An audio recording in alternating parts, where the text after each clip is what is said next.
Welcome to the Innovation World Podcast, your go-to source for all things innovation, invention, and entrepreneurship. Our website is www.innovationworld.org.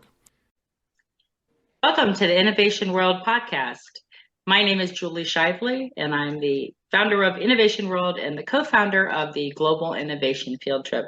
And I'd like to welcome my co-host, Jake Mendelson, who is the founder of Invent Future Global, the Global Innovation Challenge, and co-founder of the Global Innovation Field Trip. Good morning, Jake.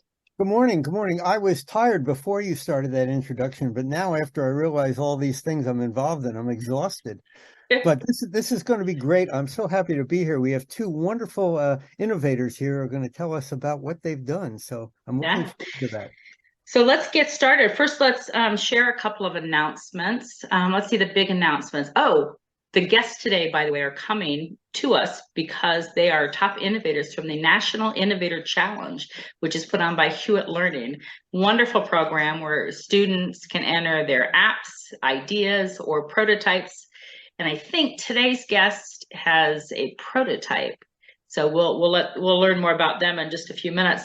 And I also want to mention that we have the 14-15 October Global Innovation Field Trip coming up. And the Global Innovation Field Trip is a 24-hour online celebration of youth innovation from around the world. And we will have somewhere between 55 and 80 presentations from innovators and program leaders across the world during this 24-hour event. It's crazy and it's exciting and it's inspiring, and you got to plan to be there.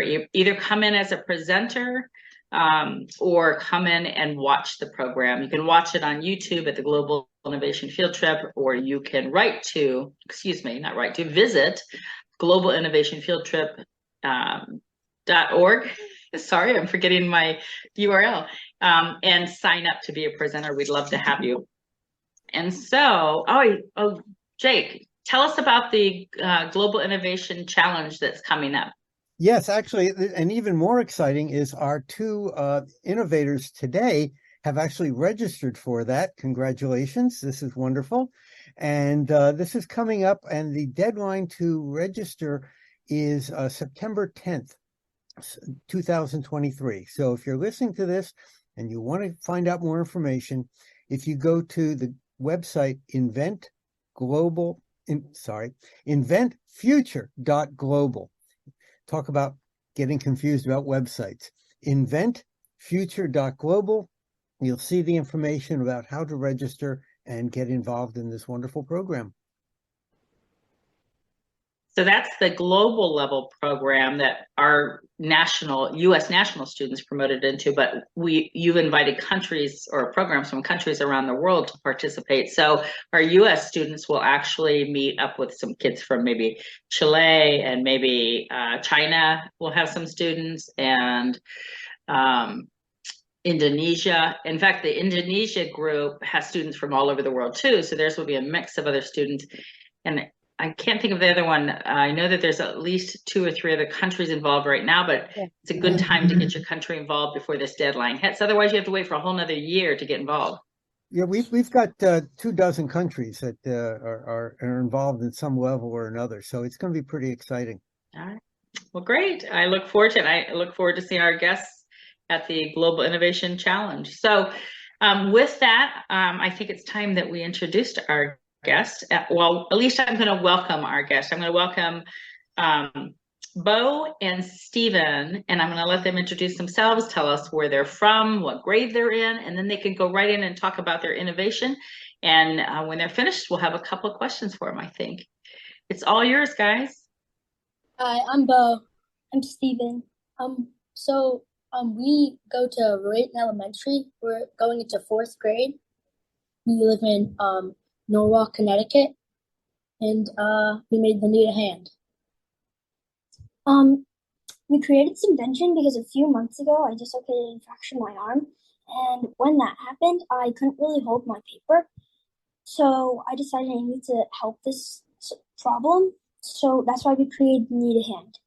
So basically, the Need a Hand is an elevated board with clips to hold your paper for people that have a disability, fracture, or a sprain or anything else that prevents them from being able to hold your paper. And it helps makes it more comfortable on your arm instead of having to write like this, like basically like with your arm at an angle, which can get uncomfortable and can cramp up your fingers. We So basically we do a lot of testimonials, and one of them was my mom. So basically she said that it was because she hurt her wrist at the gym, and she said the board fit perfectly on her desk and her fingers wouldn't cramp up when she wrote, because she works at home and she does a lot of writing, and she said that helped a lot. Our second testimonial was my orthopedist, Dr. Mark Sojin. He said that it was very good and that his clients would be really helpful to them because he's a hand orthopedist, and that it's really well, and he tried it out himself and it really sticks to the desk and it doesn't move. And he said even if you don't have a cast on, you can really see how it helps. Okay, so our process basically was we had our first prototype, which was basically just the board with clips and then a little pad at the bottom to try to prevent it from slipping. No sticky things. But so basically the clips would touch the table and they would lift the board up, so it wouldn't really work because it would wobble everywhere. So we made our second prototype, which is basically blocks with the board and the clips, which just elevated it, but it still slid around the table. So we finished it with these non-stick grips, and that is our final prototype. So a lot of people, so we plan on marketing this product, and we also have a close competitor, and our close competitor is Ergo, right? They have two main issues. The first one is that they only have one clip at the top, which means that once you get down to the bottom of the paper, it slips around a lot. And even in their marketing picture, the boy who's using it is holding the paper. And so we also 6.6 million people fracture or break a bone around this, around your shoulder to the tips of your fingers area, and so that's why our product we think will sell very well. We think that we're going to make a renting program for people that don't have health insurance or don't have the money to afford it. They can do a renting program for about $10 to $15 a month, depending on how long you're going to use it. Can I jump in with a couple of questions since you kind of seem to be at a little bit of a break here? I'm pretty much done. Oh, okay. Great. I didn't mean to interrupt, but it sounded like you were kind of in between figuring out where to go with it. So I just want to say, first of all, you've thought of a lot of different aspects of this and how it can help people. 6 million breaks doesn't even count all the carpal tunnel syndrome out there in the world. So I don't know if that's what's wrong with your mom's wrist or arm, is she might have carpal tunnel from using it on a keyboard so often. But I would imagine that would be helpful, and you might consider finding out the stats on the number of people who have carpal tunnel syndrome, because I think that would be just that much more you're adding to the benefit of your program. So it's all about the angle of your arm. Is that what the board does? It help. It's basically it's not much about the ankle. It's a lot about holding it down, but it does help with the angle, because if it's elevated, so you can rest your arm like this. If it wasn't, you have to basically put your arm at the angle, because you have a cast on or something might have happened, and it's on the ground, so it might cramp up fingers because whatever happens. So I'm watching the video and I can't see what you're demonstrating, and anyone who's listening to it on the audio certainly can't. So can you describe what it is you have made and how it works? Okay, so basically it's a board which is elevated. There's clips on both sides, so it holds the paper for you, elevated off the desk. So the paper doesn't slip around at all, because if you don't use it and it's on the table per se, and you use it, it'll slip around way more. So basically, it's elevated with these blocks. So we have these blocks that are attached to the board, the corners of the board, which is then attached to these non-stick grips, which elevates it and prevents it from slipping around on the desk. So is it portable? So would the user take it with them to school and home and to wherever they want to go where they may write? Yes, it is portable, but we are also planning to do something with the carabiner, which basically carabiner, which basically you can attach it to your backpack and it'll just hang off it when you bring it around school if you need to use it doing schoolwork. Nice. So are these like one size fits all, or would they come in different sizes? If you're, I would imagine an adult man's arm would be a lot larger than a kindergartner's arm. So how do you account for the different sizes? Just make different paper. It's all about like paper size. Yeah, like paper size. I see. Okay. And paper's pretty standard in size. Okay. Is the angle adjustable? If I want to put it at a different angle, can I do that? No. But it's basically around a good angle. It's not adjustable. That's something we do need to work on. But yeah, so far it's not adjustable. That could be helpful, because depending on what kind of injury you have and how they've casted it or wrapped it, you might need to have a different angle. Even the same person might need a different angle through their therapy or their getting well, because they may have different apparatuses on their arm at different times. Mm-hmm. Yep. Exactly.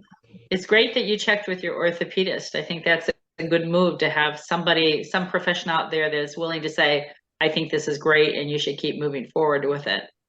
What did you find was the biggest challenge as you went through this whole invention process? The biggest challenge for me and possibly Steven, I don't know, was basically building it on our own mostly, because we trying to figure out what would work, and just that, or the process was the hardest, that in the process building. Yeah, I think the hardest thing was probably finding, we kept adding on and thinking on how to add on, because we had a very hard time building onto our prototypes. That's because from our when our clips would elevate to get to prototype 2, from prototype 1, and from prototype 2 to our final prototype 3. And was there ever a time in this process you felt like kind of just giving up or changing and doing something different? And if not, how did you keep going on it? What inspired you to keep going? We kept going because we were actually continuing. We passed through the levels, so we thought, wow, this invention is really good, so we should keep working on it to make it even better. So that's why we kept going and didn't give up, and we never really wanted to give up. That's great. I could see these in schools, where a school would lend it to a student in classroom. I could see it at therapy, anywhere that there's therapy. Even if you just go to the doctor and you have to sign in, do things like that. Yeah. They could have an elevated need a hand at the doctor's office sitting there for people who can. For even children, we're thinking to sell it to children's hospitals, because children's hospital, they have a lot of problems because they're at the hospital, of course, and they will be there for 2 or 3 of them there in the building for them to use whenever they need. And tell me again. I'm sorry, Bo. Tell me again how it affixes to the desk or the table. So there are some grips that we have super glued to the bottom of blocks, and like it just doesn't move. Like it's very well. It's because when you're putting your hand on it, you're also when kind of you're pushing it resting down your a hand, little bit. it's pushing down, and also with that pressure, the non-stick will let it slide So I'm around. curious, have you had somebody who was casted up or had an injured arm or hand try to put the grips on? Is it a struggle for them to affix it to a table or a desk? It's not, because it just you just have to push it up, put it down. on. You just Put like it on. flop done. That's it. Is it like suction to it? No, it's just it just won't move. It's like it just doesn't. It's like the grips. Once you grips apply are a little bit of pressure, it just won't move Okay. until you take your hand off.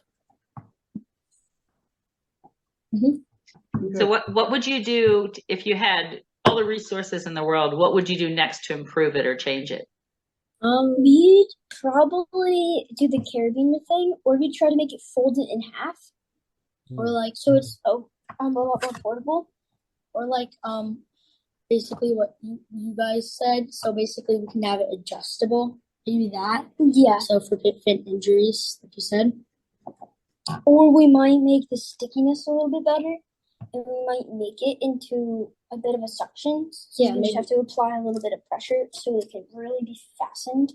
So, because to help so you don't accidentally just push it off, and you just slides around. So yeah. You know, I like the idea that you're thinking about also making them available at places to rent.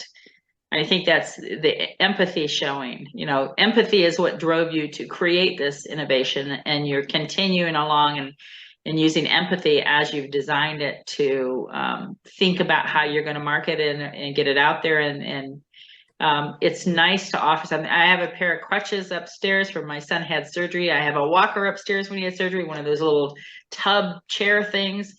Now you had to go buy all of those things that he was going to use for 2 weeks, and and then you have them. So it's nice to think about having something like that you can rent and give back. And depending on the material that you're going to use in the end, maybe it's something that's easy to clean or sterilize so that you can take it from consumer to consumer and not worry about it transporting any kind of germs or anything with it.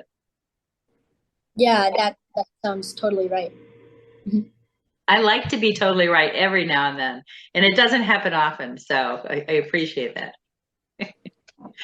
Jake, do you have any other questions? Yes, I just have one question. I don't have a broken hand or anything else, but I do have a deck in my backyard, and I've got a wonderful table. And on wonderful summer days in the morning, I like to take my portable computer out there and do some work, but I can't because it's too windy and papers blow around. So would this be something that would help me also?